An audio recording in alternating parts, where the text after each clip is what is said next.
राष्ट्र सर्वप्रथम, राष्ट्र सर्वप्रथम, राष्ट्र सर्वप्रथम, राष्ट्र सर्वप्रथम। राष्ट्र सर्वप्रथम की बात कार्यक्रम में आप सभी राष्ट्रवासियों का हार्दिक स्वागत है। दिल्ली विधानसभा में मार्बल पत्थर कटिंग पॉलिश से मोती नगर विधानसभा, कीर्ति नगर, जवाहर कैंप, चूना भट्टी में बढ़ रहे घातक प्रदूषण को लेकर विधायक हरीश मदन लाल खुराना ने सवाल उठाया है। National TV channel Sarvadharm Sangam, news portal DID news, Mother India एवं दैनिक इंडिया दर्पण समाचार पत्र में भी इस संबंध में खबर प्रकाशित की गई थी। सभी प्रकाशनों में मीडिया ने विस्तार से बताया था कि किस तरह जवाहर कैंप, चूना भट्टी में लगातार मार्बल की अवैध घिसाई कटाई से घातक प्रदूषण फैल रहा है। इस संबंध में स्थानीय लोगों द्वारा जब मीडिया को जानकारी दी गई और मीडिया द्वारा सर्वे कराया गया तो पता चला कि इस घातक प्रदूषण से न केवल AQI बढ़ रहा है बल्कि नियमों का उल्लंघन कर जब दिल्ली में ग्रैप लागू था तब भी यह बेधड़क जारी रहा। जब इस बारे में सवाल उठाया गया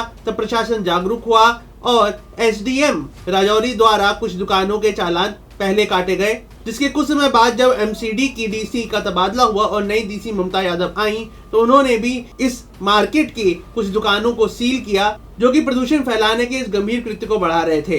हालांकि DC के इस चालान के बावजूद जो डर प्रदूषकों के मन में फैलना चाहिए था वैसा कुछ हुआ नहीं, उल्टा प्रदूषण के मामले लगातार बढ़ते रहे। ऐसे में आज विधायक हरीश खुराना ने यह मामला दिल्ली की विधानसभा में उठाया और साफ साफ पर्यावरण मंत्री मनजिंदर सिंह सिरसा से विधानसभा के अध्यक्ष विजेंद्र गुप्ता के माध्यम से मांग की कि दिल्ली की इस प्रदूषण को बढ़ाने वाली समस्या पर लगाम लगाई जाए।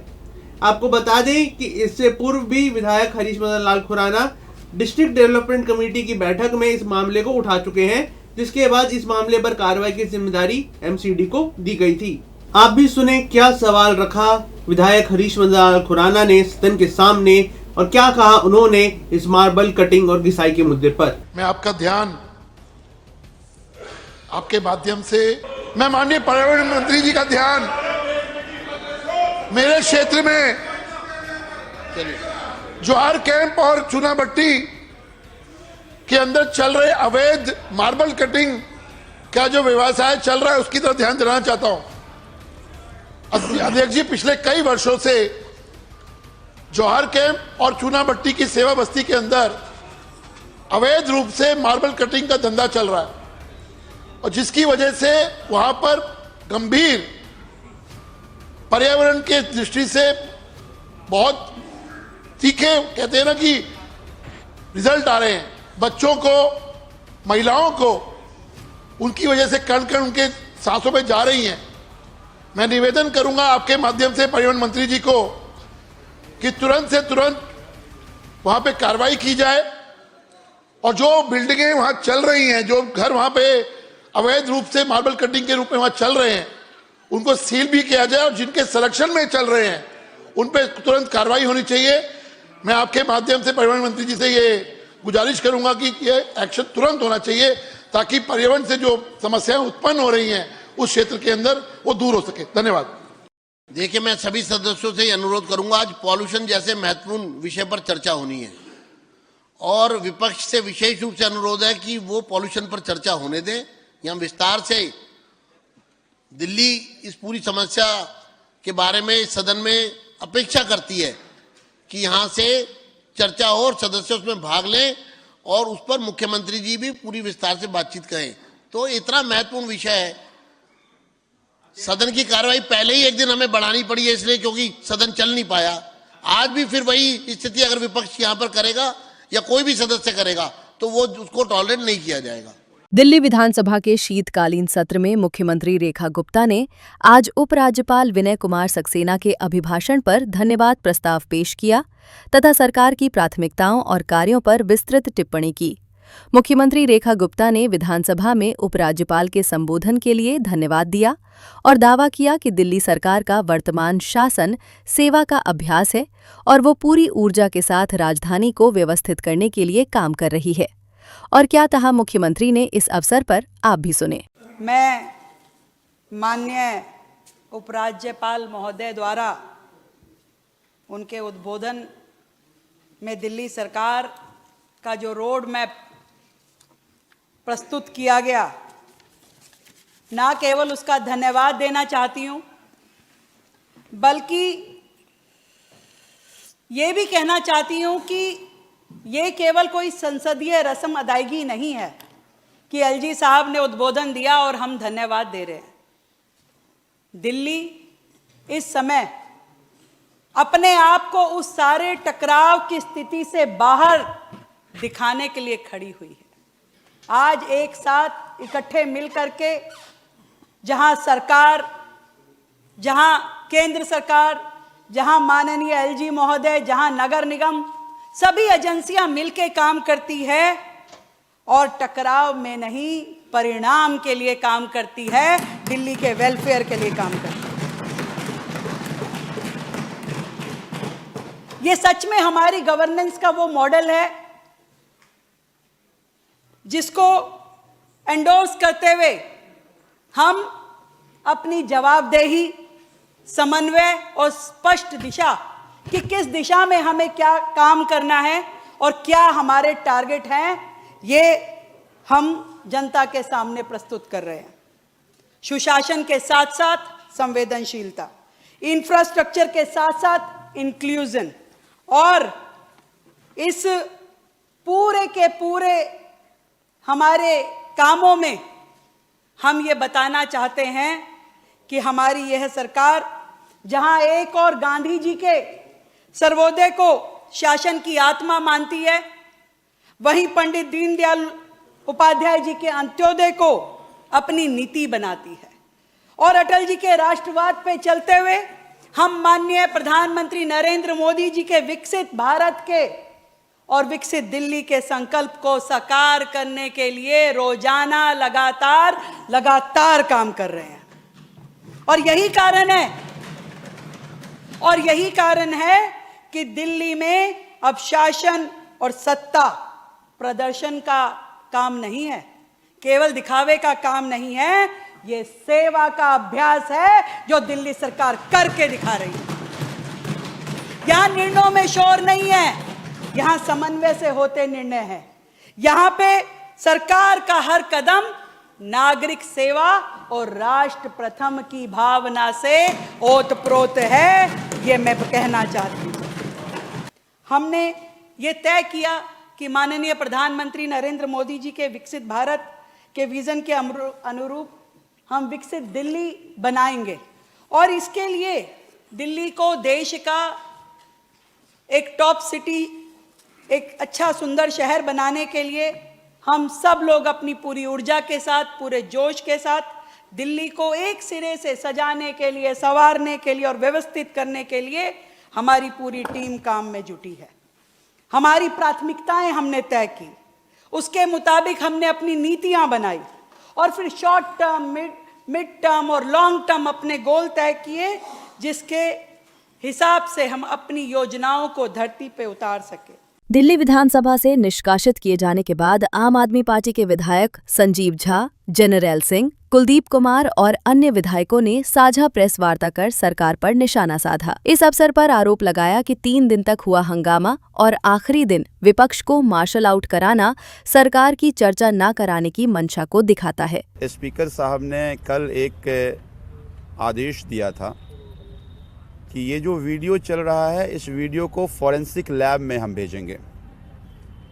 हमने कल स्पीकर साहब को कहा था कि अगर फॉरेंसिक लैब में आप भेज रहे हैं तो फिर ये जितने भी मंत्री और विधायक इस वीडियो को चला रहे हैं उनको डिलीट किया जाए। आज हमने यही बात उठ के कही कि आप अगर फॉरेंसिक लैब में आपने वीडियो को भेजा तो फिर आप जितने मंत्री और विधायक वीडियो को चला रहे हैं उसको डिलीट किया जाए और चेयर आदेश जारी करे कि जब तक फॉरेंसिक लैब से ये रिपोर्ट नहीं आ रहा तब तक कोई फर्जी वीडियो ना चलाए। ये कहते ही हमने जो ही अपने चेयर पे खड़ा हुआ, हमें मार्शल आउट कर दिया गया।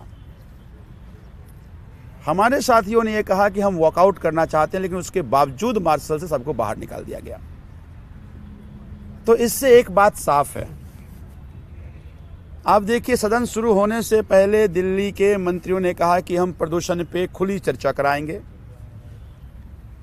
पहला दिन एलजी का अभिभाषण, दूसरे दिन फिर विपक्ष के साथियों ने सत्ता पक्ष के लोगों ने फर्जी वीडियो पर सदन में हंगामा किया। तीसरे दिन भी हंगामा किया। पूरा सेशन सत्ता पक्ष के हंगामे का वेट चढ़ गया। आज ये कह रहे थे कि हम प्रदूषण पे चर्चा कराएंगे, मुद्दों पे चर्चा होगी, और मुद्दों पे चर्चा करने से पहले आप विपक्ष के साथियों को निकाल रहे हो। एक तरफ मंत्री, मुख्यमंत्री, सत्ता पक्ष ये कह रहा है कि भाई सदन से आप भागे नहीं, हम चर्चा कराना चाहते हैं। दूसरी तरफ हमें आप मार्शल आउट करके बाहर कर रहे हो। तो क्यों कर रहे हो? ये 3 दिन सत्ता पक्ष का हंगामा और आज हमारा मार्शल आउट क्या तय करता है? ये तय करता है कि आज दिल्ली में प्रदूषण सबसे बड़ी समस्या, लोगों ने प्रदूषण का कहर झेला, लोगों के सांसों पर इमरजेंसी थी, उस पर चर्चा में भाग न लें। दिल्ली में ठंड से 50 से ज़्यादा लोगों की मौत हो गई, सदन चल रहा है, विपक्ष उस पर चर्चा ना करे, उस पर बात ना करे। आज देखिए रैन बसेरों की बदहाली है, उस पर चर्चा ना हो।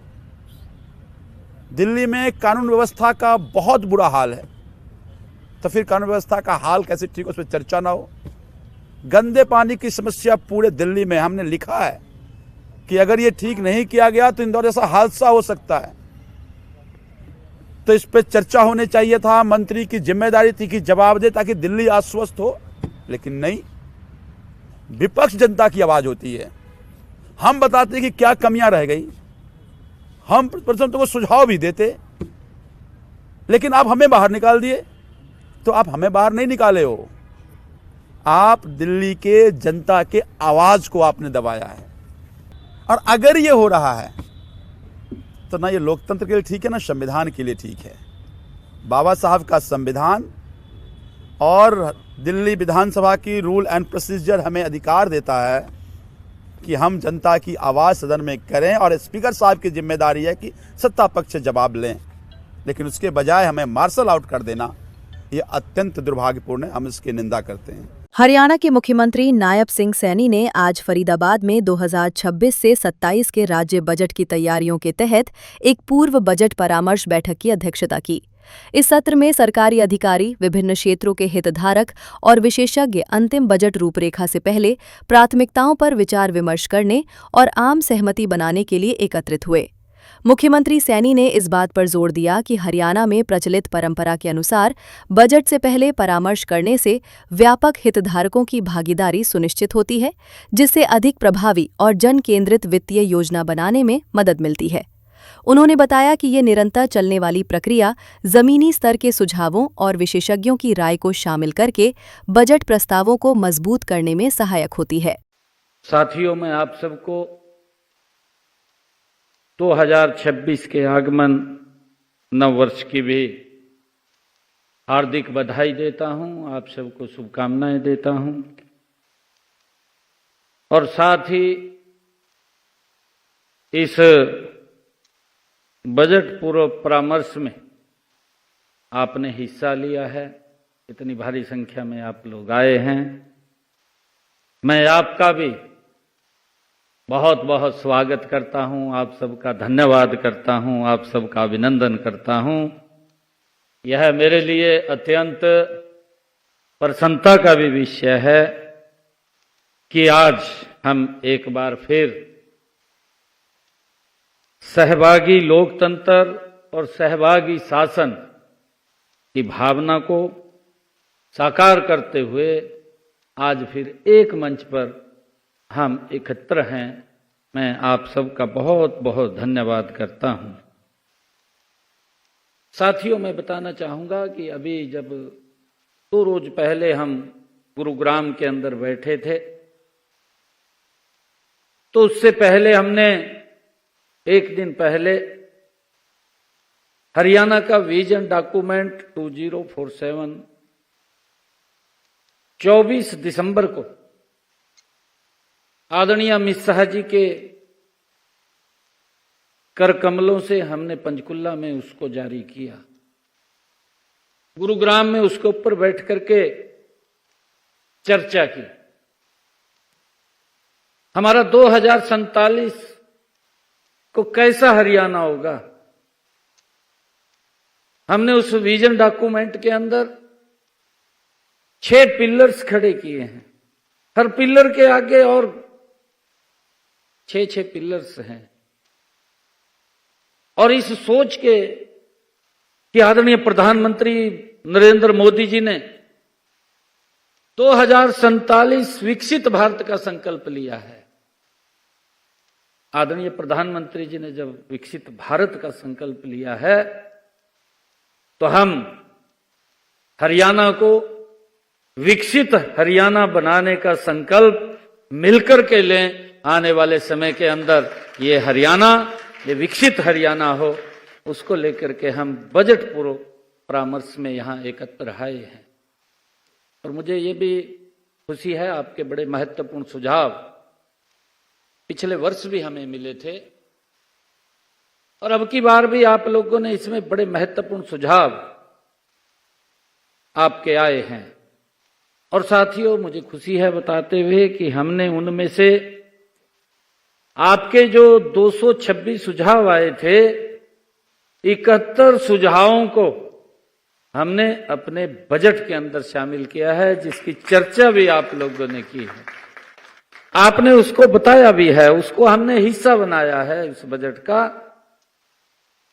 साथियों, हमने इन सुझावों पर लगभग, मुझे बताते हुए खुशी भी है कि हमने 10,000 करोड़ रुपए का प्रावधान किया गया है।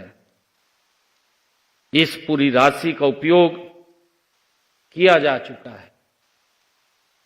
साथियों, कहते भी हैं कि नींव मजबूत हो तो इमारत अपने आप ऊंची बनती है। साथियों, आपके सुझावों ने उस नींव को मजबूत किया है। मुझे खुशी है आपके जो सुझाव आए हैं और इन्हीं सुझावों के आधार पर हमने जो अभी चर्चा भी की थी, अनधिकृत कॉलोनियों का नियमितकरण और औद्योगिक क्षेत्रों में भूमि आवंटन की प्रक्रियाओं का सरल बनाना, और साथियों नए इंक्यूबेशन सेंटर्स की स्थापना करना, टेक्सटाइल नीति का विस्तार करना, साथियों पद्म नीति के अंतर्गत परियोजनाओं को स्वीकृत करना, ये जीरो वेस्ट और जीरो वाटर वेस्टेज की दिशा में औद्योगिक क्षेत्रों में ईटीपी प्लांट्स की स्थापना जैसे अनेक महत्वपूर्ण और दूरगामी ये निर्णय लिए गए हैं। अभी समय है एक ब्रेक का, हम चलते हैं ब्रेक पर। आप कहीं जाए नहीं, छोटा सा break. Kamal Buildtech Private Limited, fulfilling promises. With our professional team and experience of delivering projects, in past we guarantee you peace of mind and top quality work in an affordable price. और अधिक खबरों के लिए आप हमारे YouTube channel दैनिक India दर्पण को अभी सब्सक्राइब करें और नोटिफिकेशन के लिए बेल आइकन को प्रेस करना ना भूलें। राष्ट्र सर्वप्रथम की बात कार्यक्रम में ब्रेक के बाद एक बार फिर आप सभी राष्ट्रवासियों का स्वागत। केंद्रीय गृह मंत्री अमित शाह ने आज वीडियो कॉन्फ्रेंसिंग के माध्यम से national IED data management system का उद्घाटन किया। अपने संबोधन में उन्होंने कहा कि ये प्रणाली देश भर में इम्प्रोवाइज्ड एक्सप्लोजिव डिवाइसेस से जुड़े डेटा को एकीकृत करने, उसके विश्लेषण और साझा करने में मदद करेगी। गृह मंत्री ने कहा कि इस डिजिटल प्लेटफॉर्म के जरिए सुरक्षा एजेंसियों के बीच बेहतर समन्वय स्थापित होगा और आईईडी से संबंधित मामलों में जांच व रणनीतिक प्रतिक्रिया क्षमता को मजबूती मिलेगी। उन्होंने स्पष्ट किया कि तकनीक आधारित समाधान आंतरिक सुरक्षा को सुदृढ़ करने की सरकार की प्राथमिकता का हिस्सा हैं। आज मेरे लिए अत्यंत हर्ष का विषय है कि आभासी तरीके से वर्चुअली NIDMS का आज लोकार्पण हो रहा है। निश्चित रूप से ये प्रणाली से आने वाले दिनों में देश में आतंकवादी घटनाओं का, चाहे वो किसी भी प्रकार की आतंकवादी घटना हो, जहां पर विस्फोटक का उपयोग हुआ है, विस्फोट हुआ है, IED का उपयोग हुआ है, वो सभी के इन्वेस्टिगेशन करते हुए एनालिसिस के लिए और आने वाले दिनों में बचावात्मक उपाय करने के लिए भी ये डेटा एक प्रकार से नए कवच का काम करेगा, इसका मुझे विश्वास है। गृह विभाग ने विगत वर्षों में अनेक प्रकार के डेटा सृजित भी किए हैं और अब अलग अलग साइलोज में पड़े हुए वो डेटा एक दूसरे के साथ बात कर पाए, इस प्रकार का और उनके विश्लेषण के लिए आर्टिफिशियल इंटेलिजेंस का उपयोग कर एक सॉफ्टवेयर बनाने का भी हम प्रयास कर रहे हैं। मुझे विश्वास है कि NIDMS का ये जो आज शुरुआत हो रही है, उससे ये प्रक्रिया में गति आएगी और देश को आतंकवाद से सुरक्षित बनाने में एक महत्वपूर्ण पड़ाव हम पार कर पाएंगे। NSG हमारे देश की आंतरिक सुरक्षा का एक मजबूत स्तंभ है। NSG के जवानों की वीरता, अद्वितीय कौशल और समर्पण एक प्रकार से हमारे देश के नागरिकों को चैन की नींद सोने का एक कारण बनी हुई है। कहीं पर भी हमला होता हो, उसका सटीक जवाब देना हो, एंटी हाईजैक ऑपरेशंस के लिए निरंतर तैयारी कर अपनी फोर्स को चुस्त दुरुस्त रखना हो, बम डिस्पोजल के ऑपरेशन हो, हर चुनौती में NSG ने परफॉर्म भी किया है और परिणाम भी लाए हैं। आज NIDMS की शुरुआत हो रही है। इससे एक प्रकार से NIA, देश भर की ATS और देश भर की पुलिस और सभी CAPF, इस सभी को एक बृहद प्रकार का डेटा ऑनलाइन उपलब्ध होगा जो 2 वे होगा। कोई भी जगह पे हुए विस्फोट को आप ये डेटा के अंदर, डेटा स्टोरेज के अंदर इंक्लूड भी कर पाएंगे और डेटा का उपयोग कर हर राज्य में कहीं पर भी जरूरत पड़े, इसके इन्वेस्टिगेशन के लिए भी यहां से अनेक प्रकार के गाइडेंस मिलेंगे, प्रोसिक्यूशन तक के गाइडेंस मिलेंगे। NSG के पास जो डेटाबेस है बम विस्फोटों का, उसमें 1999 से सभी बम संबंधी डेटा यहां पर उपलब्ध है और अब इसकी पैटर्न, इसकी MO और आने वाले दिनों में उपयोग में लिए गए विस्फोटक के गुणात्मक विश्लेषण को भी ये डेटा से देश भर की पुलिस उपलब्ध कर पाएगी। घटनाओं की आपसी लिंकिंग MO के आधार पर, सर्किट पद्धति के आधार पर और समग्र प्रवृत्तियों को उसके ट्रेंड से समझने में इससे एक बहुत बड़ी सहायता मिलेगी। NIDMS एक सुरक्षित राष्ट्रीय डिजिटल प्लेटफॉर्म है जिसके माध्यम से देश भर के बम विस्फोटों के सटीक एनालिसिस को संगठित करना, संकलित करना, मानकीकृत संयोजन करना और सुरक्षित तरीके से इसको सबके साथ साझा करना, ये प्रक्रिया NIDMS से एक प्रकार से मजबूती के साथ प्रस्तापित होगी। उत्तराखंड की राजधानी देहरादून में आज उत्तरांचल प्रेस क्लब की नवनिर्वाचित कार्यकारिणी का शपथ ग्रहण समारोह आयोजित किया गया। इस अवसर पर मुख्यमंत्री पुष्कर सिंह धामी ने कार्यक्रम को संबोधित करते हुए पत्रकारिता की भूमिका और प्रेस की जिम्मेदारियों पर अपने विचार रखे। मुख्यमंत्री पुष्कर सिंह धामी ने अपने संबोधन में कहा कि लोकतंत्र में मीडिया की भूमिका अत्यंत महत्वपूर्ण है, क्योंकि वही सरकार और समाज के बीच सेतु का काम करती है।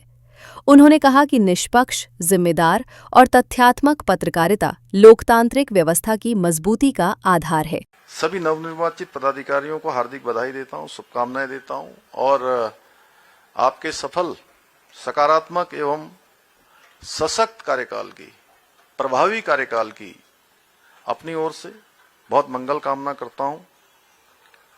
साथियों, पिछला वर्ष 2025 उत्तराखंड के हमारे पत्रकार बंधुओं के लिए बड़ा कठिन वर्ष रहा। इसमें हमने कई अपने बहुत करीबी साथियों को खोया है। जो हमारे बीच में नहीं रहे, उनका स्मरण हमेशा मैं जब भी प्रेस क्लब में आता हूं या प्रेस के किसी कार्यक्रम में आता हूं तो उनका बहुत स्मरण होता है, क्योंकि उत्तरांचल प्रेस क्लब केवल एक संस्था नहीं है कि जहां चुनाव होते हैं, पदाधिकारी बनते हैं और सामान्य कामकाज चलता है, बल्कि ये प्रदेश की हमारी ये लोकतांत्रिक चेतना और उसकी अभिव्यक्ति का भी एक सशक्त मंच है। तो एक बड़ा सशक्त मंच है कि आप लोग अपनी बातों को हर प्लेटफॉर्म पर रखते हैं, हर जगह प्रेस से संबंधित, समाज से संबंधित कई सारे मुद्दों पर, कई सारे विषयों पर बात करते हैं। साथियों, अगर पत्रकारिता को लोकतंत्र का चौथा स्तंभ कहा गया है तो यूं ही नहीं कहा गया है।